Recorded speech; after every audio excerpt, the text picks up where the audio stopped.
என்னோட காதல் எதுவும் ஆகல, ஆனால் இந்த காதலையா நம்ம சேர்த்து வைப்போம் அப்படின்னு சொல்லிட்டு காதலை வந்து சேர்த்து வைக்க நிற்கிறான் இளையராஜா.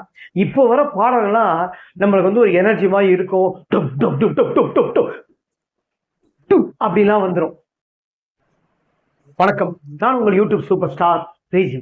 இனி நம்ம பார்க்க போற காணொளி கேப்டன் விஜயகாந்த் அவர்கள் நடித்த மெகா ஹிட்டான திரைப்படம் வைதேகி காத்திருந்தார். இந்த திரைப்படத்தை பத்தி நான் என்ன சொல்ல போறேன்னு பாக்குறீங்களா? வீடியோ முழுசா பார்க்கறதுக்கு முன்னாடி கல்லாப்பட்டி தமிழ் யூடியூப் சேனல் மறக்காம சப்ஸ்கிரைப் பண்றேங்க, லைக் பண்ணுங்க, ஷேர் பண்றேங்க. வாங்க பார்ப்போம்.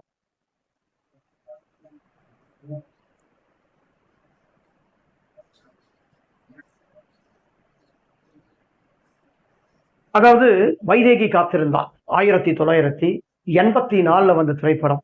இந்த திரைப்படத்துல கேப்டன் விஜயகாந்த், ராதா ரவி, வடிவரசி, ராகவேந்தர், ரேவதி, செந்தில், கவுண்டமணி, கோவில் சிறலா மற்றும் பலர் நடித்து மெகா ஹிட்டான திரைப்படம் வைதேகி காத்திருந்தார்.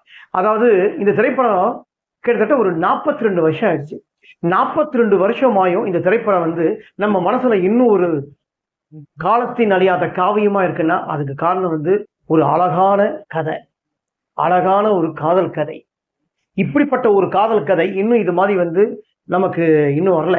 2026 ஆகி கூட இப்படிப்பட்ட ஒரு காதல் கதை வரல. அப்படியும் காதல் கதைகள் வந்தாலும் இந்த மாதிரி ஒரு திரைப்படம் அமையறதுக்கு வாய்ப்பு இல்லை. அதே மாதிரி இந்த திரைப்படத்துல நம்ம வந்து இந்த அளவுக்கு இன்னும் இந்த திரைப்படத்தை வந்து நம்ம பார்த்துனே இருக்கிறதுக்கு காரணம் ஒரே ஒண்ணுதான். கேப்டன் விஜயகாந்த் அவர்களோட நடிப்பு இந்த திரைப்படத்துல ரொம்ப பிரமாதமா இருக்கும், ஆழமா இருக்கும். அப்படிப்பட்ட ஒரு நடிப்பு. அதாவது காதலி நம்மளை விட்டு அவர் போனதுக்கு அப்புறம் அவர் விக்கி விக்கி அழற சீன் வந்து நிறைய பேர் பார்த்துருக்க மாட்டாங்க. கேப்டன் விஜயகாந்தோட ரசிகர்கள் பார்த்துருப்பாங்க. ஆனா இப்ப இருக்கிற டூ கே கிட்ஸுங்க பார்த்துருப்பாங்களான்னு எனக்கு தெரியல. இப்ப இருக்க தலைமுறைகள் அப்படிப்பட்ட ஒரு நடிப்பை பார்த்துருப்பாங்களான்னு தெரியாது. ஏன்னா அப்படி வந்து விக்கி விக்கி அழுவாரு. ஏன்னா சில பேர்லாம் வந்து அழகு ஒரு பக்கம், கண்ணில் ஒரு நடிப்பை காட்டுறது ஒரு பக்கம். இது ரெண்டுமே வந்து ஒரு திறமையா வந்து நடிக்க தெரிஞ்சவர் கேப்டன் விஜயகாந்த் அவர்கள். இந்த திரைப்படத்துல ஒண்ணும் இல்லை, கதைன்னு சொன்னா ஒரு சிம்பிளான கதை தான். வைதேகி காத்திருந்தார். அவரோட முறப்பொண்ணு விழுந்து விழுந்து இவரை காதலிப்பாரு. அதாவது தனக்கு வரப்போற கணவன் கருப்பா இருந்தாலும் நம்ம சவுப்பா இருக்கமே சொல்லிட்டு தினம் தினம் வெயில்ல நின்று அப்படியே அந்த முகம் கருத்து போறதுக்காக டெய்லி நிற்பார். ஆனா நான் வந்து உன்னை கட்டிக்க மாட்டேன், நான் உன்னை கட்டிக்க மாட்டேன்னு சொல்லி டெய்லி ஏதாவது ஒரு விஜயகாந்த் அவர்கள் இந்த படத்தோட நாயகன் வந்து ஏதாவது ஒரு குறும்புத்தனம் பண்ணினே இருப்பாரு. அப்படிப்பட்ட குறும்புத்தனம் பண்ணிப்பாரு. ஒரு தடவை விளையாட்டு வினையாவன்னு சொல்லுவாங்க பாத்தீங்களா, அந்த மாதிரி ஒரு விளையாட்டு வினையாவன் சொல்லும் போதுதான், நான் உன்னை கட்டிக்கல, நான் கட்டிக்க போற பொண்ணு வந்து இப்ப நாங்க பொண்ணு பார்க்க போறோம், நான் உன்னை பொண்ணு பார்க்க போறோம், அந்த நான் கட்டிக்க போற பொண்ணோட போட்டோவை பாரு, இவதான் அவதான் இவ அப்படி சொல்லி ஒரு அழகான ஒரு வசனத்தை வந்து அவரோட பாணியில கொஞ்சம் சிரிச்ச முகத்தோட அழகா பேசுவாரு.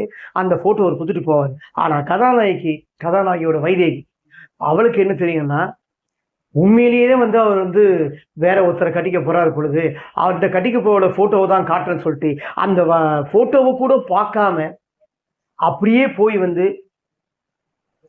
அறுதி வலை அடிச்சு குடிச்சு இறந்தார். அந்த விஷயம் குடிச்சதுக்கு அப்புறம் அந்த துடிப்பாங்க பாருங்க, அந்த துடிச்சு போய் வந்து யார் தான் அந்த போட்டோ அப்படி பாக்குறன்னு சொல்லும்போது அப்படியே திருப்பி பாக்குறாங்க, அப்படியே ஷாக்.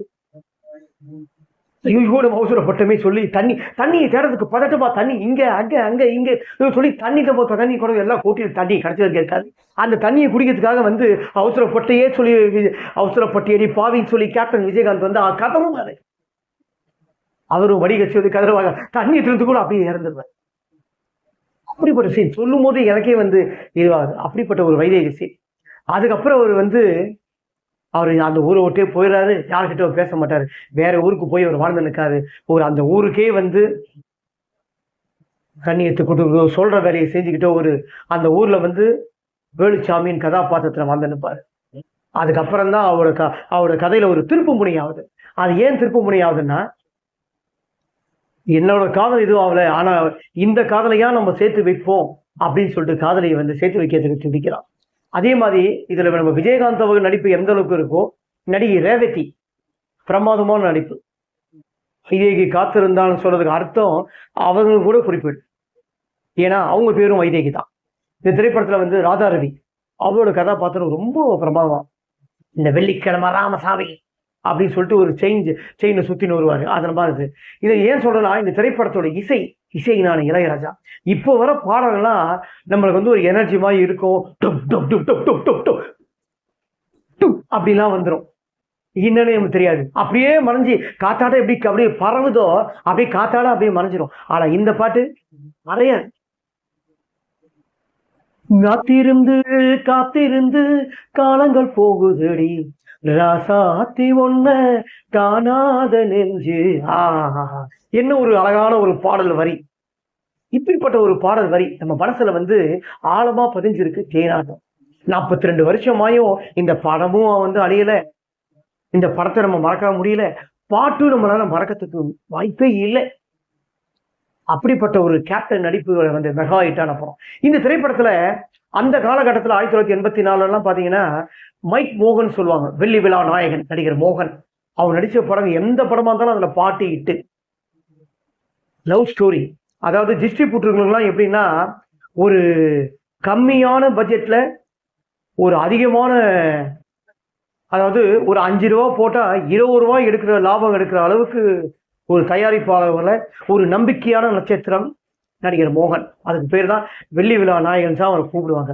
அப்படிப்பட்ட நாயகன் தான் இந்த திரைப்படத்துல முதல் வந்து நடிக்க புக் பண்ணாங்க. ஆனா என்னன்னு தெரியல, அவர் என்ன சொல்லிட்டாரு, பாட்டெல்லாம் ஓகே, நான் மைக்கு இல்லாம நடிக்க மாட்டேன், எப்ப பாரு இல்ல என்னோட ரசிகங்க மைக்கை பார்த்தே பழகிட்டாங்க, இப்ப போயிட்டு நான் திடீர்னு இதெல்லாம் பண்ண முடியுமா அப்படின்னு கேட்டாரு. ஆனா அது உண்மை இல்லை. அவர் கதையை பார்த்திருக்காரு, கதையை கேட்டிருக்காரு. என்னால வந்து இந்த கதாபாத்திரத்துல அந்த அளவுக்கு என்னால நடிக்க முடியாது, வேற எந்த நடிகர் இதில் நடிக்க வைக்க முடியுமோ அவங்கள யாரும் நடிக்க வச்சீங்க அப்படின்னு சொல்லி ஆர் சுந்தரராஜன் கிட்ட சொல்லிட்டாங்க. ஏன்னா இந்த திரைப்படத்துக்கு வந்து writer and director R Sundararajan. அதனால அவங்ககிட்ட சொல்லிட்டாங்க, நடிகர் மோகன் அவர்கள் இந்த திரைப்படத்தில் நடிச்சிருந்தா கூட கேப்டன் விஜயகாந்த் அவர்கள் போல் கண்டிப்பாக வந்து நடிச்சிருக்க முடியாது. அந்த படம் நடிச்சிருந்தா கூட வைதேகி காத்திருந்தால் படம் வந்து எடுபட்டிருக்காது. ஏன்னா எந்தெந்த கேரக்டர் எந்தெந்த காலகட்டத்தில் யாருக்கு அமையணுமோ அவங்களுக்கு தான் அமையும். அப்படிப்பட்ட ஒரு கேரக்டர். எந்த கேரக்டர் என்னால இப்ப நினைச்சா கூட மோகன் ஒரு நல்ல நடிகர் இல்லைன்னு சொல்லல. ஆனா இந்த கதாபாத்திரத்துல மோகன் வந்து நடிக்க வாய்ப்பே இல்லை, நடிக்கவும் முடியாது மோகனால.